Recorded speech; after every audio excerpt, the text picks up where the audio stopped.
പിന്നെ ബിസിനസ്സിൽ ധാരാളം കോ ഫൗണ്ടേഴ്സിനെ കൂട്ടാതിരിക്കുക. ഒന്നോ രണ്ടോ, ഒത്തിരി പേരായി കഴിഞ്ഞാൽ നടക്കൂല അവിടെ, അല്ലെ? ഏറ്റവും കൂടുതലും ബിസിനസ്സുകൾ ഫെയിൽ ആവുന്നത് കോ ഫൗണ്ടേഴ്സിന്റെ എണ്ണം കൂടുമ്പോഴാണ്. ആള് കൂടുമ്പോൾ അഭിപ്രായം കൂടുമ്പോൾ എക്സിക്യൂഷൻ കുറയും. ആര് എക്സിക്യൂട്ട് ചെയ്യാൻ ഈ പറയുന്ന അഭിപ്രായം? 4 പാർട്ട്നേഴ്സ് ഉണ്ട്, 4 അഭിപ്രായമാണെങ്കിൽ എങ്ങനെ ബിസിനസ് നന്നാണ്? ബിസിനസ് നന്നാവണമെങ്കിൽ നീ കൂടെ കൂട്ടുന്ന നിന്റെ വിഷനിൽ നിന്നെ വിശ്വസിച്ച് നിന്റെ കൂടെ നിൽക്കുന്ന ഒരുത്തനായാൽ മതി. ആ ഒരുത്തനുണ്ടെങ്കിൽ നിന്റെ ബിസിനസ് നിങ്ങൾ വിചാരിക്കുന്നതിന്റെ അപ്പുറം എത്തപ്പെടും. അല്ലാതെ നീ എന്തെങ്കിലും പറയുമ്പോൾ, അല്ലെങ്കിൽ ഇപ്പൊ നിനക്ക് കുറച്ച് ഫേസ് വാല്യൂ, അല്ലെങ്കിൽ നിനക്ക് അറ്റൻഷൻ കിട്ടുന്നത് കാണുമ്പോൾ അവൻ അറ്റൻഷൻ കിട്ടുന്നുണ്ട്, കേട്ടോ ഞാൻ എന്തിന്റെ പുറകെ കഷ്ടപ്പെടുക, അങ്ങനെ ചിന്തിച്ചോ, നീ അവിടെ തീർന്നു. നിന്റെ പാർട്ട്ണറിന് ഫേസ് വാല്യൂ കിട്ടി അവൻ വളർന്നിട്ടുണ്ടെങ്കിൽ അത് അവന്റെ ആഗ്രഹത്തിന് വേണ്ടിയിട്ട്, അവന്റെ സ്വപ്നത്തിന് വേണ്ടിയിട്ടല്ല, നിങ്ങൾക്ക് വേണ്ടിയിട്ടാണ് എന്നുള്ളൊരു ബോധ്യം. അതായത് ഒരു ബിസിനസിന്റെ പാർട്ട്ണർ ഉണ്ടെങ്കിൽ അവൻ എന്റെ ഭാര്യയെക്കാട്ടിൽ നീ അവനെ വിശ്വസിക്കണം എന്നാണ് ഞാൻ പറയാം.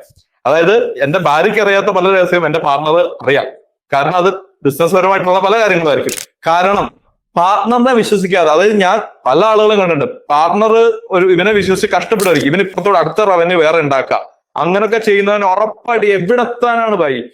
രക്ഷപ്പെടണമെന്നുണ്ടെങ്കിൽ കൂടെ നിൽക്കുന്നവനോടൊപ്പം അവൻ വിശ്വസിക്കുന്നുണ്ട് തന്നെ തിരിച്ചു വന്ന് വിശ്വസിച്ചൊന്ന് കൂടെ നിന്ന് നോക്കി കട്ടക്ക് നിന്നാ മതി.